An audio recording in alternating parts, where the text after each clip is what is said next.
ब्रिजेश, मैंने आपको EDM machines दिया था डेवलपमेंट के लिए, क्या हो गया आपका काम? यस सर, रेडी है, प्रेजेंटेशन देना है। ठीक है, दीजिए। चलो, एक्स की वैल्यू है 3 फीट, वाई की 2 फीट और हाइट है 1.5 फीट। 1.5 feet, okay.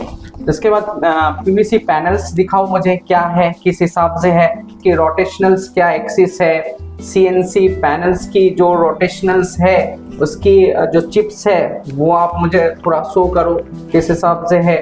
तो सारी चीज़ आपने जो बनाई है, ये सारे जो जैसे पैनल्स बैठाए, स्विचें बैठाई हैं, उसके बाद जो आपकी रोटेशनल्स जो सारी सीट मेटल्स है, क्या आपने डायमेंशंस लेके आपने बनाए हैं, जो माइक्रोन में दिया है। जैसे अभी तो ये रफ डिजाइन है आपकी, जो रफ डिजाइन है वो किस हिसाब से आपने लिया है, वो एक्यूरेसी के हिसाब से। जैसे मैंने आपको फोटो दिया था, फोटोज एंड वीडियोस डेटा कहाँ से लिया, गूगल से लिया ना आपने, तो गूगल के हिसाब से आपके एक्यूरेट मैच हुई है।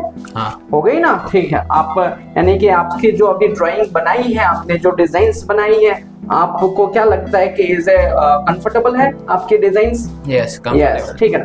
क्लाइंट को प्रेजेंटेशन देना है, तो क्लाइंट को प्रेजेंटेशन देने के लिए आपको पहले पीपीटी बनानी पड़ेगी। पीपीटी बनाने के बाद प्रेजेंटेशन देना है।